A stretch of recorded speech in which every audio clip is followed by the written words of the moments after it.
So today we will discuss about the rheumatic fever. Rheumatic fever. Rheumatic fever. What is rheumatic fever? Rheumatic fever is actually it is an autoimmune disease. It is an autoimmune disease.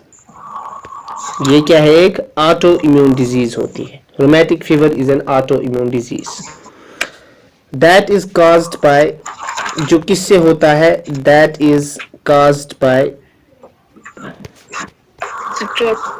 post streptococcal infection और strep throat. अब that means जो rheumatic fever है ये directly ये disease नहीं होती है. That means there is some other condition that is present first, after that this rheumatic fever occurs. मैंने यहां पे पॉइंट लिखा that it is an auto immune disease. Auto immune disease होता क्या है? ऑटो इम्यून डिजीजेस वो diseases होती है जिनमें हमारा इम्यून सिस्टम एक्टिवेट होता है और वो मिस्टेकनली अपने ही सेल्स को डिस्ट्रॉय करता है. ऑटो इम्यून डिजीजेस वो डिजीजेस होती है जिसमें हमारा इम्यून सिस्टम जो है जब वो एक्टिवेट हो जाता है वो अपने ही सेल्स को मिस्टेकनली क्या करता है? अटैक करता है. उन डिजीजेस को हम ऑटो इम्यून डिजीजेस बोलते हैं. और उन डिजीज में एक डिजीज है rheumatic fever which is also an autoimmune disease. अब ये रूमेटिक फीवर होता कैसे है? देखिए रूमेटिक फीवर RF डायरेक्टली ये डिजीज नहीं होती है. सबसे पहले क्या होता है पेशेंट में? पेशेंट में एक कंडीशन होती है that's called strep throat or the patient is firstly suffering from the pharyngitis. Patient को क्या होता है? फेरेंजाइटिस होता है. Pharyngitis means inflammation of the pharynx, that is sore throat हो जाता है पेशेंट को. सबसे पहले क्या होता है पेशेंट को? कौन सी बीमारी होती है? फेरेंजाइटिस या स्ट्रेप थ्रोट हो जाता है. ये फेरेंजाइटिस या स्ट्रेप थ्रोट एक बैक्टीरिया से होता है. उस बैक्टीरिया का नाम है ग्रुप ए बीटा. ये याद रखो, ग्रुप ए बीटा हीमोलिटिक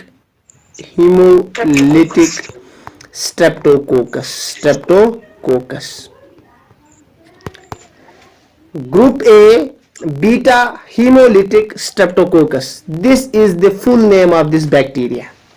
अब जब ये बैक्टीरिया हमारी बॉडी में इंटर करेगा या एक न्यूबॉर्न बेबी के बॉडी में इंटर करेगा, what will it cause? First it will cause pharyngitis. इससे कौन सी कंडीशन होगी? फेरेंजाइटिस की कंडीशन होगी या स्ट्रेप थ्रोट की कंडीशन होगी. अब क्या होता है? अब इस पेशेंट में ये बैक्टीरिया इंटर कर गया, इसने स्ट्रेप थ्रोट किया, इस पेशेंट में फेरेंजाइटिस होता है. It has been found that about 2 to 3% of the population, 2 to 3% of जो पॉपुलेशन है या 2 to 3% जो लोग होते हैं 100 में से, उनमें क्या होता है? जब ये स्ट्रेप थ्रोट की कंडीशन होती है, ये स्ट्रेप थ्रोट की कंडीशन होती है, किस बैक्टीरिया से होता है? ये group A beta haemolytic Streptococcus. यानी उनमें जब फेरेंजाइटिस होगा 2 to 3% ऑफ द पीपल, उनमें क्या होता है? जब ये बैक्टीरिया इंटर कर जाता है किसमें? हमारे इम्यून सिस्टम में.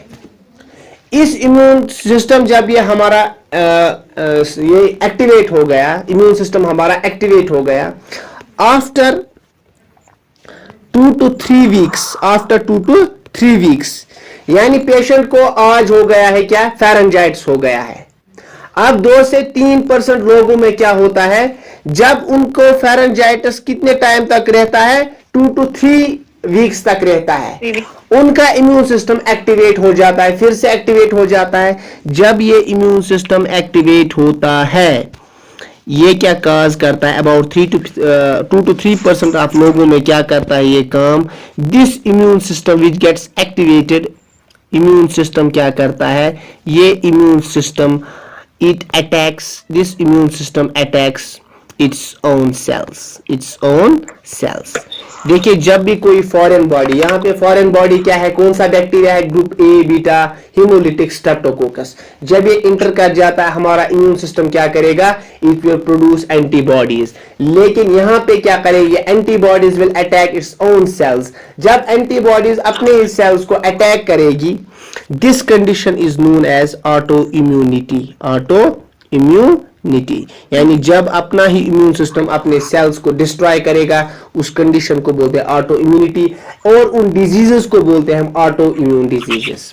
यहां तक ठीक है, यहां तक आया समझ? जी सर। उसके बाद नाउ जब ये इम्यून सिस्टम अटैक करता है, लेकिन ये हमारे बॉडी के सारे ऑर्गन्स को अटैक नहीं करता है, ये हमारी बॉडी के कितने ऑर्गन्स को अटैक करता है, 5 ऑर्गन्स को मेनली अटैक करता है। It mainly attacks 5 organs of our body. कौन अटैक करता है, ये इम्यून सिस्टम। किस से कॉज होता है, ये होता है group A beta haemolyticus Streptococcus. कौन कौन से अब ऑर्गन से जिनको हमारा इम्यून सिस्टम उनके सेल्स को अटैक करता है, number first is skin. Skin is the first organ. Number second, joints. Number third, heart. Number 4, subcutaneous tissue. Number 5 is central nervous system. These are the 5 organs जिनमें auto immunity हो जाती है, यानी immune system in organs, ये antibody जो produce होते हैं, ये इन ऑर्गन्स के सेल्स को डिस्ट्रॉय करती है। कौन से organs, skin, joints, heart, subcutaneous tissue and central nervous system. Skin में ये कंडीशन काज करती है, उस कंडीशन को बोलते हैं हम इरिदमा। ये लिखो, इरिदमा मार्जिनेटम, ERYTHMA marginatum, ERYTHMA, ERYTHMA marginatum, number first. अब स्किन में जब इसने अपने सेल्स को डिस्ट्रॉय किया, उससे कौन सी कंडीशन स्किन में हो गई, उससे हो गई इरिथमा मार्जिनेटम। उसके बाद it will affect the joints. अब जॉइंट्स में यहां पे कौन सी बीमारी होगी, इट विल कॉज पॉलीआर्थराइटिस।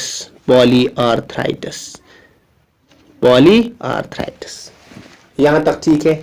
उसके बाद it will effect the heart, cells of heart. In heart, it will lead to a condition that's called rheumatic heart disease, RHD. In subcutaneous tissue, it will cause a disease that is subcutaneous nodules. Subcutaneous nodules, NODULES.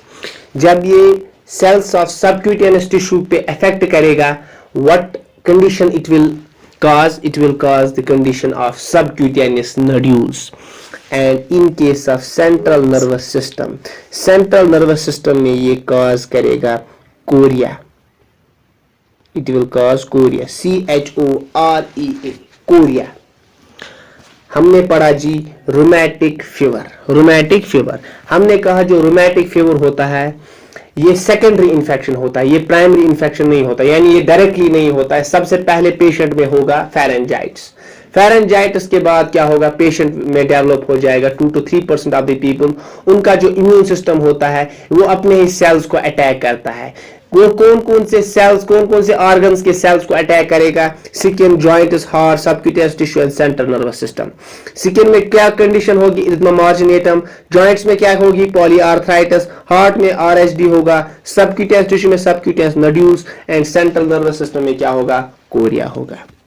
यहां तक ठीक है, यहां तक ठीक है, यहां तक आया समझ आपको?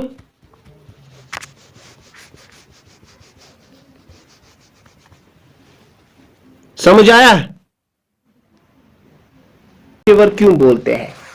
अब अगर हम रूमेटिक फीवर डिफाइन करेंगे, हम ये बोल सकते हैं जो रूमेटिक फीवर होता है ये क्या है? Rheumatic fever is an acute immune mediated disease, acute autoimmune disease किससे कॉज होता है? that is caused by that occurs, जो कब होता है? that occurs after 2 to 4 weeks of pharyngitis. जब pharyngitis होता है after 2 to 4 weeks of pharyngitis, क्या कंडीशन होती है? 2 to 3% ऑफ पीपल में क्या होता है? ये रूमेटिक फीवर हो जाता है। वो फेरेंजाइटिस किस बैक्टीरिया से होता है? Group A beta haemolyticus Streptococcus.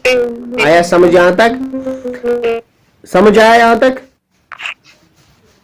Yes sir. उसके बाद अब इसको हम रूमेटिक फीवर क्यों बोलते हैं?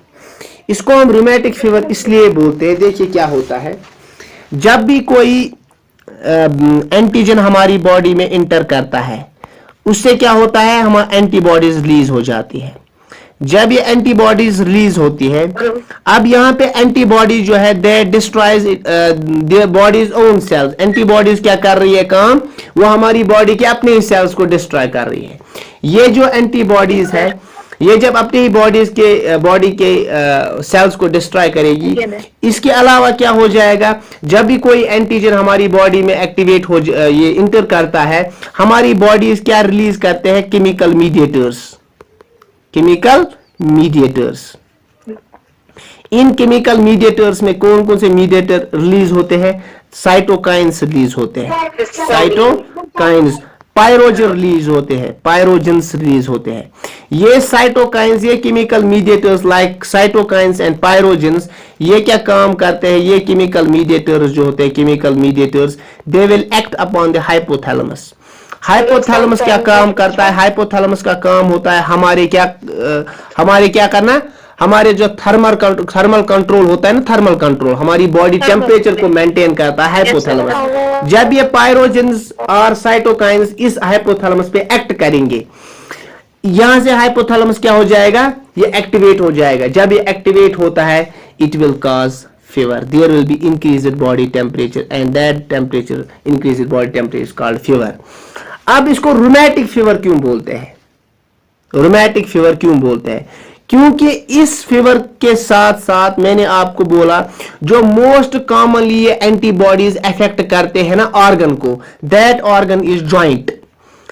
Most commonly organ affected by the antibodies और the cross reactivity of this disease, वो कौन सा ऑर्गन है? That is joints. जॉइंट्स को हम मेडिकल टर्मिनोलॉजी में रूमेटिक बोलते हैं। क्या बोलते हैं? जहां पे भी रूमेटिक वर्ड आएगा ना आप, दैट मीन्स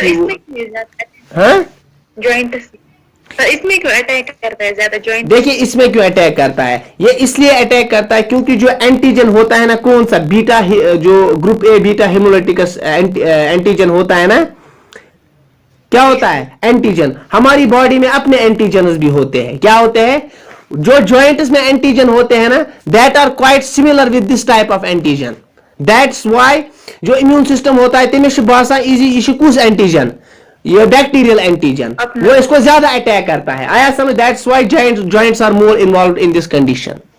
उसको एक्चुअली नाक बोलते हैं, सुचेर दंदत, वो आप छोड़ो यहाँ पे। आप इतना ही पॉइंट याद रखो क्योंकि जो एंटीजेंस हमारी बॉडी में अपने एंटीजेंस होते हैं, that are quite similar with the antigens of this bacteria. आया समझ? दैट्स व्हाई इसको हम बोलते हैं रूमेटिक फीवर। क्यों बोलते हैं rheumatic fever? Number first, rheumatic इसलिए बोलते हैं because joints are more involve in this condition, क्योंकि जॉइंट ज्यादा अफेक्ट होते हैं। और फीवर कैसे होता है? Because of the release of pyrogens and the cytokines that act upon the hypothalamus, and hypothalamus, what hypothalamus causes? It causes increased body temperature and that's called fever. आया समझ यहां तक? यहां तक ठीक है। अब यहां पे आपको याद रखना है जो रूमेटिक फीवर होता है ना, ये मोस्टली अफेक्ट करता है एज ग्रुप में। किस एज ग्रुप में अफेक्ट करता है? किस एज ग्रुप में ज्यादा ये चांसेस होते हैं रूमेटिक फीवर होने के? That is 5 to 15 years. 5 to 15 years के बच्चे जो होते हैं इनमें ज्यादा चांसेस होते हैं। क्या? क्या होते हैं जान से रूमेटिक फीवर के। यहां तक ठीक है। उसके बाद अब आते हैं, हमने इसमें 5 कंडीशंस पढ़ी। कितनी कंडीशंस हमने पढ़ी? 5 कंडीशंस। उससे पहले मैं आपको पढ़ाऊंगा, इसमें एक क्राइटेरिया होता है जिससे हम डायग्नोस करते हैं रूमेटिक फीवर। रूमेटिक फीवर को डायग्नोस करने के लिए एक साइंटिस्ट आया जिसका नाम था जोन्स। क्या था? जोन्स। उस जोन्स ने क्या किया, उसने अपना एक क्राइटेरिया दिया कि अगर ये सिम्टम्स प्रेजेंट है एक पेशेंट में, उस पेशेंट को हम we can label them with rheumatic fever. आया समझ? इसने 2 क्राइटेरियाज दिए। क्या दिए? 2 क्राइटेरिया। एक क्राइटेरिया का नाम इसने रखा major criteria, major criteria, and दूसरे क्राइटेरिया का नाम रखा इसने माइनर क्राइटेरिया, माइनर क्राइटेरिया। इसको हम बोलते हैं जोन्स क्राइटेरिया। अब एग्जामिनर क्या क्वेश्चन इसमें पूछता है? वो पूछता है कि Jones criteria is used to diagnose. Jones criteria हम किसको डायग्नोज करने के लिए यूज करते हैं? वहां पे आपको लिखना है रूमेटिक फीवर। आया समझ? अब इसने 2 डायग्नोसिस दिए। Number first is major criteria and minor criteria. अब मेजर क्राइटेरिया में क्या क्या इसने दिया? Jones major criteria, Jones major, JONS, Jones major criteria. Major criteria में मेजर क्राइटेरिया में इसने दिए वही 5 डिजीजेस, वही 5 कंडीशंस। नंबर फर्स्ट, उसको याद रखने के लिए आप एक न्यूमोनिक याद रखोगे, specs, SPECS। This is mnemonic for remembering these 5 conditions. SPECS, specs. आया समझ? अब S का मतलब क्या है ये लिख के रखो। S का मतलब क्या है? नंबर फर्स्ट इज S का पहले S का माने जो है दैट इज साइडनहैम्स, कोरिया, साइडनहैम्स कोरिया। अब ये साइडनहैम्स कोरिया होता क्या है? ये साइडनहैम्स कोरिया होता है, it is a central nervous system disorder. ये किसका डिसऑर्डर है? सेंट्रल नर्वस सिस्टम का डिसऑर्डर। अब सेंट्रल नर्वस सिस्टम्स में क्या होते हैं? We have motor neurons. क्या होते हैं? Motor neurons. इन मोटर न्यूरॉन्स का काम होता है बॉडी के जो मूवमेंट्स है, बॉडी के मोटर फंक्शंस को कैरी ऑन करना। आया समझ? लेकिन ड्यू टू ऑटो इम्यूनिटी जो एंटीबॉडीज प्रोड्यूस होते हैं, वो क्या काम करते हैं? That will attack these motor neurons present in the central nervous system. उससे क्या होता है? जब ये मोटर न्यूरॉन्स अफेक्ट हो जाएंगे, एंटीबॉडीज इन पे अटैक करेगी, what will it cause? It will cause purposeless jerky movements of body parts। Body, हमारे बॉडी पार्ट्स में क्या होगा? स्पेशली किन बॉडी पार्ट्स में होगा?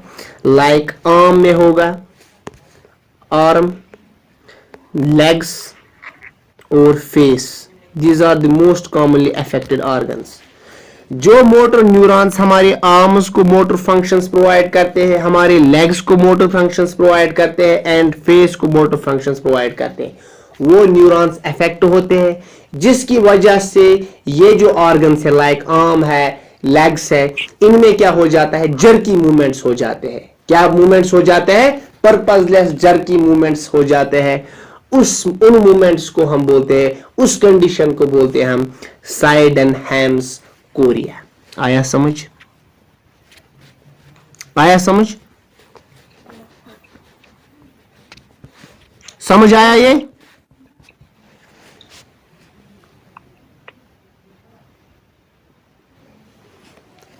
मैं बोल रहा हूं समझ आया ये?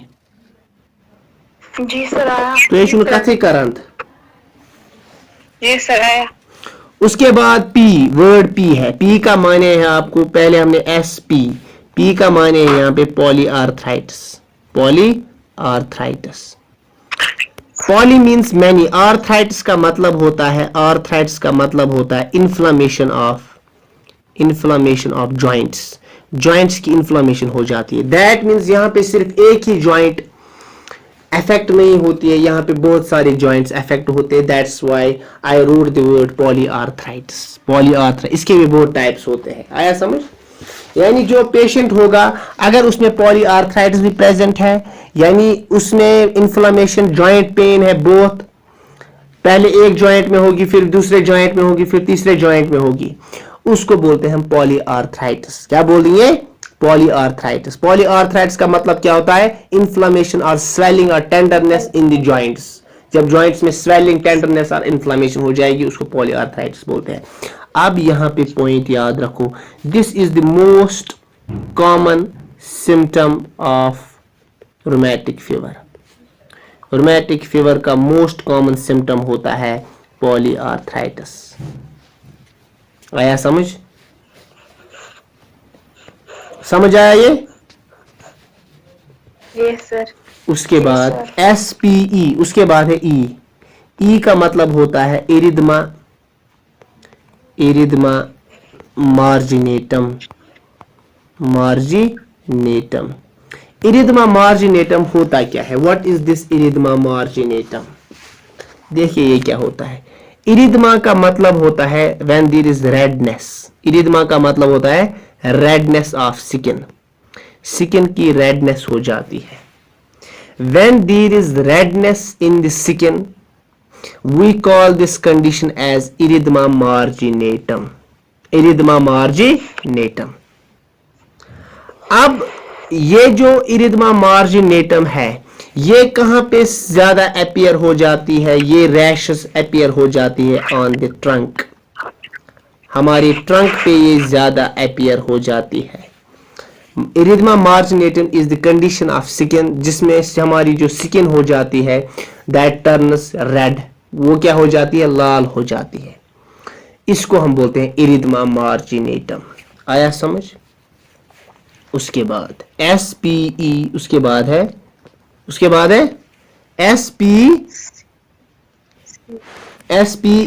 बाद है C का मतलब होता है यहाँ पे कार्डाइट्स, कार्डाइट्स। यहाँ पे कार्डाइटिस डिनोट करता है रूमेटिक हार्ट डिजीज। कार्डाइट्स का मतलब होता है inflammation of the cardiac muscles, inflammation of the heart. यहाँ पे कंडीशन होती है that's called rheumatic heart disease, rheumatic heart disease. अब ये रूमेटिक हार्ट डिजीज जो है, ये कौन सी कंडीशन है? रूमेटिक हार्ट डिजीज एक ऐसी कंडीशन है जिसमें जो हार्ट है उनके मसल्स को क्या हो जाता है? इन्फ्लेमेशन हो जाती है, और उनके वेल्व्स क्या हो जाते हैं? उनके वेल्व्स में स्कैरिंग हो जाती है। देयर इज स्कार फॉर्मेशन और inflammation of what? heart muscles and valves like mitral valve, aortic valve, tricuspid valve। In valves में क्या हो जाता है? inflammation हो जाती है। क्या हो जाती है? inflammation।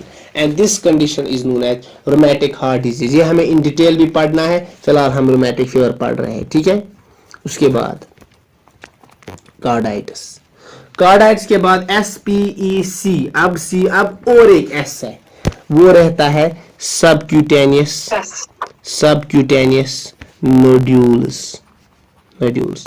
जो स्किन का सबक्यूटेनियस टिश्यू होता है, ये एंटीबॉडीज उस टिश्यू को भी अफेक्ट करते हैं, जिसकी वजह से क्या हो जाते हैं? स्मॉल मोबाइल नोड्यूल्स अपीयर हो जाते हैं स्किन में। स्मॉल अपीयर यानी लकट लकट फेफर्स नेरा स्किन में।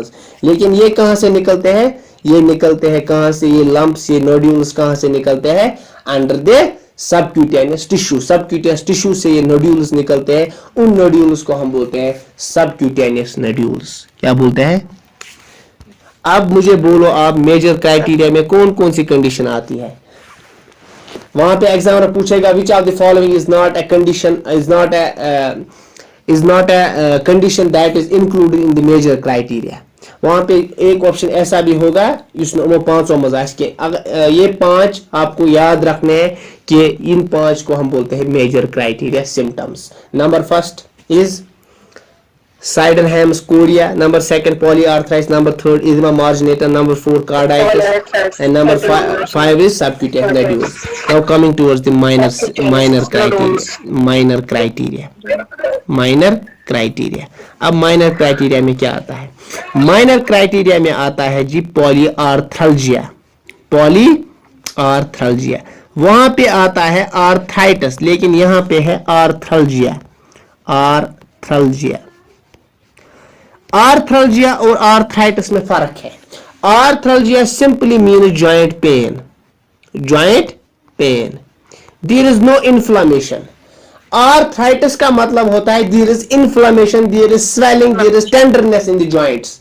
Along with these things, there is also joint pain. But in case of arthralgia, there is no swelling, there is no inflammation. What there is only joint pain. आया समझ? अब अगर आपसे पूछा गया कि is polyarthralgia a major criteria symptom or minor criteria symptom, आप क्या लिखोगे? माइनर। आया समझ? इसलिए अच्छे से पढ़ा करो कि वहां पे यही दिखाएगा which of the following is not a symptom major criteria symptom. Erythema marginatum, subcutaneous nodule, polyarthritis, polyarthralgia. Which is wrong? Polyarthralgia, because polyarthralgia is a minor criteria symptom. Minor criteria. आया समझ यहां तक? उसके बाद माइनर क्राइटेरिया में और क्या आता है? माइनर क्राइटेरिया में आता है फीवर। फीवर फीवर जब फीवर मोर देन 38.5 डिग्री सेल्सियस से होगा, ये माइनर क्राइटेरिया में आएगा। उसके बाद CRP, if CRP is more than 3.0 mg per deciliter, CRP का मतलब होता है C रिएक्टिव प्रोटीन। ये C रिएक्टिव प्रोटीन कहां से रिलीज होता है? ये लिवर से रिलीज होता है। जब भी हमारी बॉडी में इन्फ्लेमेशन की कंडीशन कोई होती है ना, हमारा लिवर क्या रिलीज करता है? C reactive protein. जब इसकी लेवल मोर देन 3 mg पर डेसीलीटर से ज्यादा होगी, it is also a minor criteria symptom of rheumatic fever. आया समझ? C reactive protein. आपने देखा होगा पीडियाट्रिक हॉस्पिटल में C रिएक्टिव प्रोटीन हर बच्चे का करते हैं। जिसमें भी फीवर होगा तमिस पेशेंट जरूरी, तमिस बच्चे जरूरी C रिएक्टिव प्रोटीन टेस्ट करा, CRP जिसको हम बोलते हैं। और एक टेस्ट करते हैं that's ESR, erythrocyte sedimentation, erythrocyte sedimentation rate. और एक टेस्ट हम करते हैं, इसमें हम देखते हैं कि जो RBCs है वो कितनी देर तक सेडिमेंट हो रही है, नीचे जाके आ रही है। ये टेस्ट ट्यूब में होता है, इन डिटेल हम नहीं पढ़ेंगे। आप यहाँ पे रखो, याद रखो erythrocyte sedimentation rate. If the erythrocyte sedimentation rate is more than 60 mm in first hour, if it is more than 60 mm in first hour, it is also included in the minor criteria of rheumatic fever. And last one is prolonged PR interval. PR interval। देखिए जब हम ECG करते हैं ना, ECG में waves होती है। क्या होती है? वेव्स होती है। ये हो गई जी P वेव, ये Q, ये R, ये S and this is T। P और R में जो आवाज नहीं आ रही है। क्या कर बात आवाज में, मैं बोल रहा हूं इसमें प्रोलॉन्गड PR इंटरवल होता है। आ रही है आवाज अब? सर अब आ रही है। सर अब आ रही है। इसमें प्रोलॉन्गड PR interval is also a minor criteria symptom. PR interval का मतलब होता है जब हम इस पेशेंट का ECG करते हैं, ECG में वेव्स होती है, P wave, Q wave, R, S और T। अब जो P और R तक जो ये डिस्टेंस है ना, इसको हम बोलते हैं PR इंटरवल। क्या बोलते हैं? PR interval. अगर ये PR इंटरवल ज्यादा बड़ा है देन द नॉर्मल, जो नॉर्मली ये होना चाहिए इससे ज्यादा बढ़ रहा है, this symptom is also included in the minor criteria. अब माइनर क्राइटेरिया में 5 सिम्टम्स हमने पढ़े। नंबर फर्स्ट हमने पढ़ा polyarthralgia. Number second, if the fever is more than 38.5 degree Celsius. Number third हमने पढ़ा था CRP अगर मोर देन है 3 mg पर डेसीलीटर। उसके बाद हमने पढ़ा था erythrocyte sedimentation rate is more than 60 mm। उसके बाद हमने पढ़ा था prolonged PR interval. These are the symptoms included in the minor criteria. अब हम कब बोलेंगे एक पेशेंट को रूमेटिक फीवर है? हमें पता है कि पेशेंट में जो मेजर क्राइटेरिया भी सिम्टम्स होते हैं, माइनर क्राइटेरिया भी। अब हम कब बोलेंगे? अगर पेशेंट, ये याद रखो, इथो पॉइंट लिखित याद रखो, अगर पेशेंट में दो मेजर क्राइटेरिया सिम्टम्स है, दो मेजर क्राइटेरिया सिम्टम्स है, if the patient is having two major criteria symptoms, कोई भी पांच में से कोई भी दो, if the patient is having chorea और सबक्यूटेनियस नोड्यूल, कोई भी पांच में से दो, उसको हम बोलेंगे rheumatic fever. Patient is having rheumatic fever. अगर पेशेंट में एक मेजर क्राइटेरिया है, the patient is having one major criteria and two minor criteria symptoms, उसको भी बोलेंगे, इसको रूमेटिक फीवर है। अगर मेजर क्राइटेरिया में एक सिम्टम है और माइनर में दो सिम्टम्स है, उस पेशेंट को भी बोलेंगे कि patient is having what? Rheumatic fever. आया समझ? ये क्वेश्चन भी आता है। रूमेटिक फीवर तब बोलेंगे when the patient is having two major symptoms, या अगर पेशेंट में एक मेजर सिम्टम है, दो माइनर सिम्टम्स है, तब भी हम बोलेंगे patient is having the rheumatic fever. आया समझ यहां तक? जी सर। यहां तक क्लियर है? यस। यहां तक क्लियर है? अब इसमें जो कंडीशन होती है, that is rheumatic heart disease. Rheumatic heart disease, ये रूमेटिक हार्ट डिजीज जो है, ये कंडीशन होती कैसे है? मैंने आपको बोला heart is also a organ जिसको ऑटो इम्यूनिटी की वजह से एंटीबॉडी जो इम्यून सिस्टम प्रोड्यूस करता है वो अटैक करती है। जब वो एक हार्ट को, if this is the heart of a patient, इसके चैम्बर्स होते हैं, right atrium, left atrium, right ventricle, left ventricle. अब इसमें वैल्व्स होता है, इनमें वैल्व्स होते हैं, यहाँ पे वैल्व होती है, यहाँ पे वैल्व होती है। The valve between the left atrium and the left ventricle, ये वैल्व, इस वैल्व को क्या बोलते हैं हम? The valve between the left atrium and left ventricle is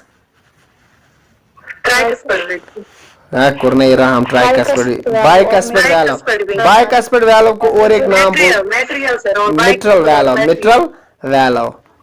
valve. The valve between the left ventricle and the aorta is called aortic valve. अब यहाँ पे जी एक पॉइंट याद रखो, this mitral valve is the most common valve that is affected in case of RHD. Rheumatic heart disease में जो सबसे commonest valve जो है, जो इफेक्ट होती है, दैट इज दिस मिट्रल